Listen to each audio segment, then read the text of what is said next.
I proposed to Lauren on a hiking trip. We reached the summit at sunrise. I got down on one knee with the mountains behind us. She said yes, crying. We had been together for 3 years. It felt like the perfect next step. If you enjoy real relationship stories, subscribe to the channel. We set the wedding for 9 months away. Fall wedding. Lauren had been dreaming about her wedding dress since she was a kid. She had Pinterest boards, magazine clippings, a whole vision. I was excited to see her find the dress, see her light up trying on gowns. My mom offered to go with her. So did her mom. Her sister wanted to come. Her best friend Melissa too. Lauren said she wanted to do the first few appointments alone, to narrow down her style. Then she would bring everyone for the final decision. I thought that made sense, less overwhelming. She could figure out what she liked first, then get opinions from people who mattered. She scheduled her first appointment for a Saturday, 2 months after the engagement. She left early that morning, said the appointment was at 10, at a boutique downtown. She seemed excited, nervous but happy. I told her to send pictures. She said she would. Kissed me, left. She came home around 3. I asked how it went. She said good. She tried on about 8 dresses, found a few she liked. I asked if she took pictures. She said the salon did not allow phones in the fitting room.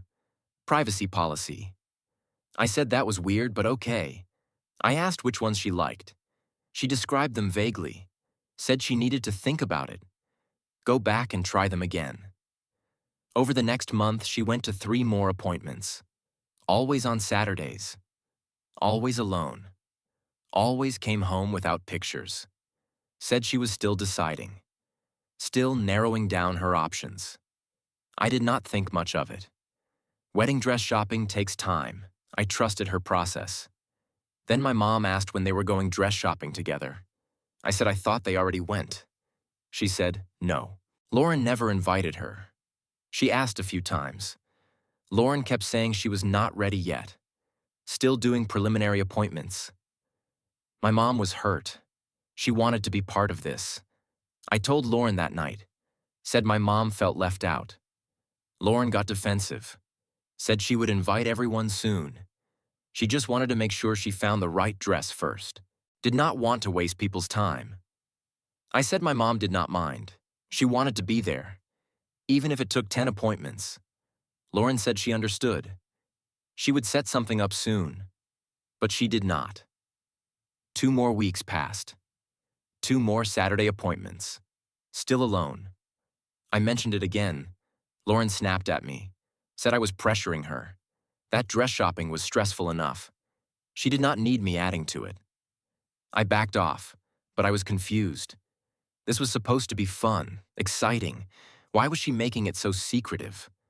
One Saturday, she left for another appointment.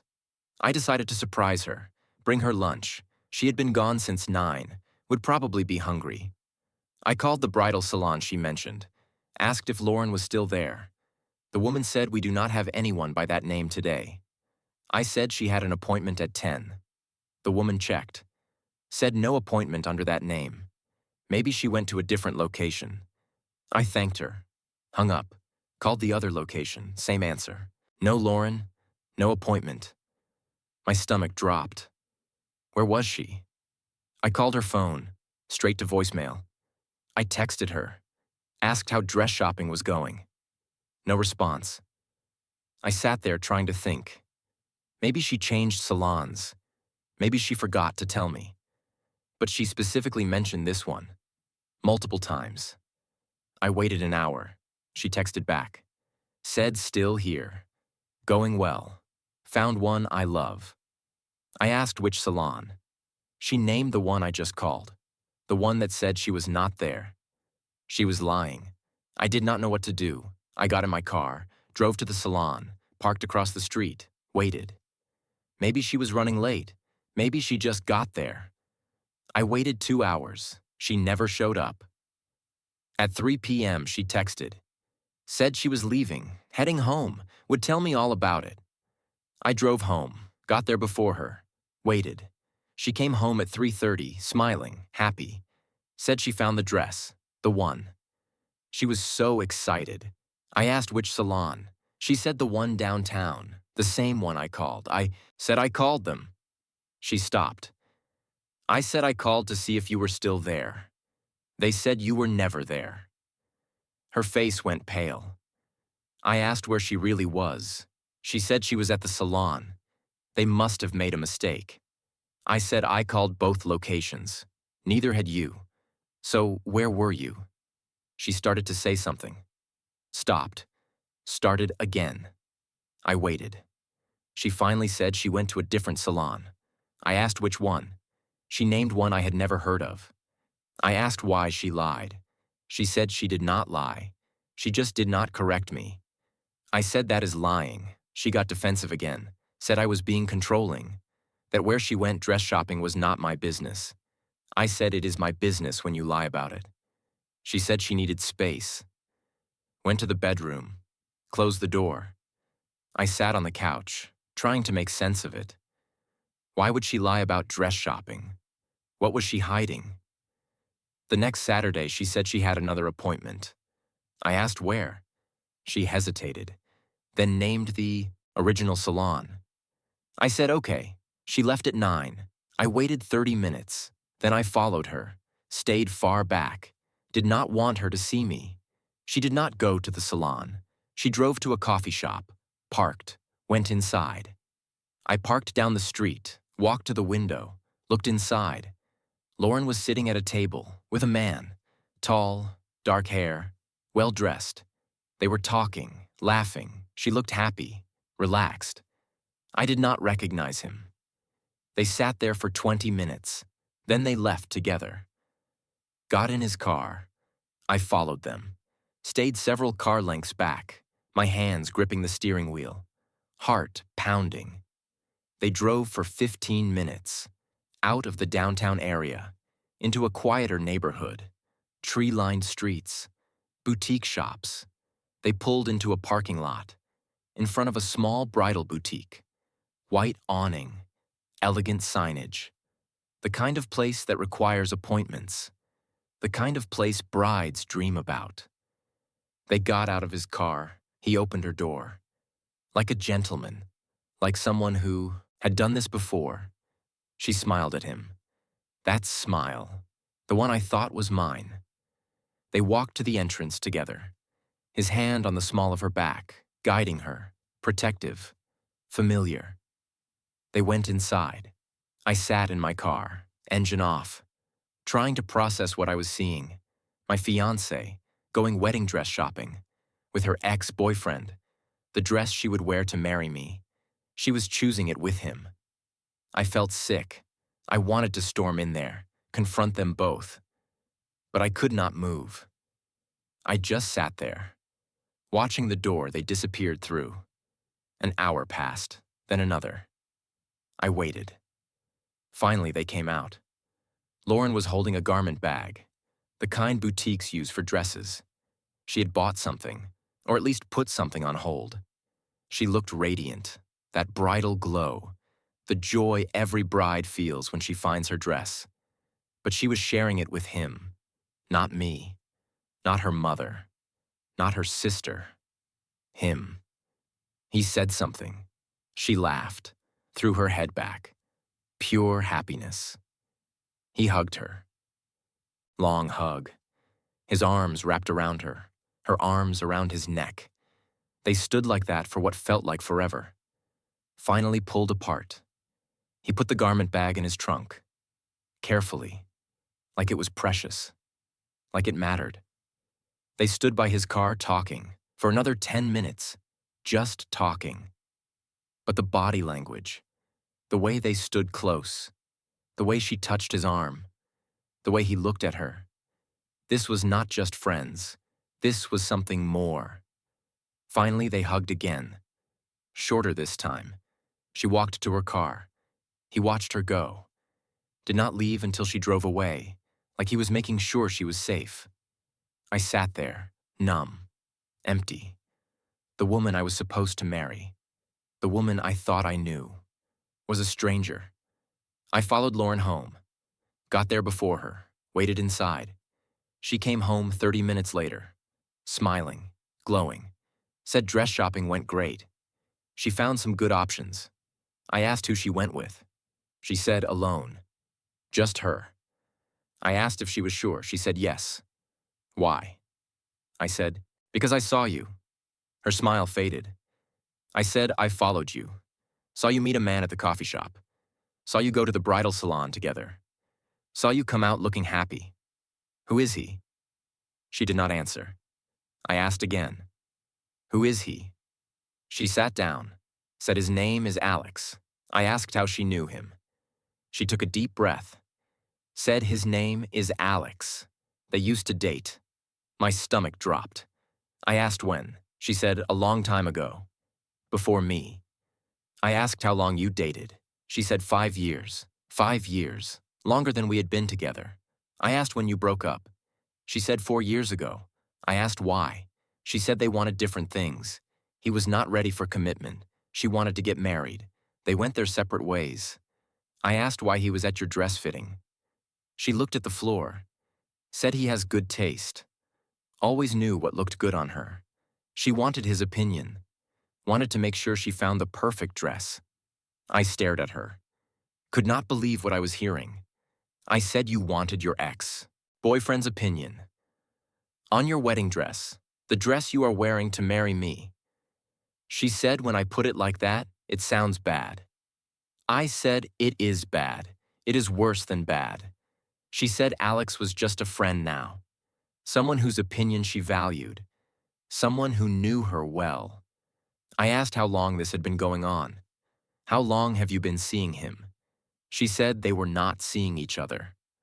Not like that, just meeting up occasionally. As friends. I said friends do not go wedding dress shopping together. That is not what friends do. She said he was being supportive, happy for her, wanted to help her find the perfect dress. I asked if I knew about him, if she ever mentioned reconnecting with an ex. She shook her head. I asked why not. She said because she knew I would not understand, would make it into something it was not. Alex was just helping. That was all. I said you have been lying to me for months. Every Saturday, every appointment, telling me you were alone, telling our families you were not ready for them to come. All while bringing him, your ex, to pick out your wedding dress. She started crying harder, said she knew it looked bad, but it was innocent. She swore. I said you are taking your ex to wedding dress appointments, while lying to me about where you are, while lying to our families. That is something. She started crying, said I was overreacting. Alex was just helping. He was happy for her, wanted her to find the perfect dress. I asked if he knew about me, if he knew you were engaged. She nodded slowly. I said so he knows. He knows you are engaged to another man, and he is still going wedding dress shopping with you. She said yes. But, I said, but what? She looked away. Said she might have told him we were having problems. I said what problems? We were not having problems. She said she told him she was not sure. About the engagement. About getting married. That she needed time to think. I felt the air leave my lungs. I said you told him what? She said she was just confused. Seeing Alex again after all these years. It brought back memories. Feelings she thought were gone. I asked when you started seeing him. She said right after we got engaged. He reached out on social media, congratulated her, asked to meet for coffee, to catch up. She said yes. One coffee turned into lunch. Lunch turned into regular meetings, every week, sometimes more. I asked what you talked about. She said everything. Their past, their breakup, what could have been. He told her he regretted letting her go, that breaking up was the biggest mistake of his life, that he was ready now, ready for commitment, ready for marriage, ready for her. My hands were shaking. I asked what you said. She said she told him it was too late, that she was engaged, that she was happy. But then she kept seeing him, kept meeting him, kept bringing him into the most intimate parts of planning our wedding. I asked if you love him. She started crying harder. said she did not know. She loved me. But seeing Alex again, being with him, it felt like coming home, like something she lost and found again. She did not know what to do. I asked if you want to marry me.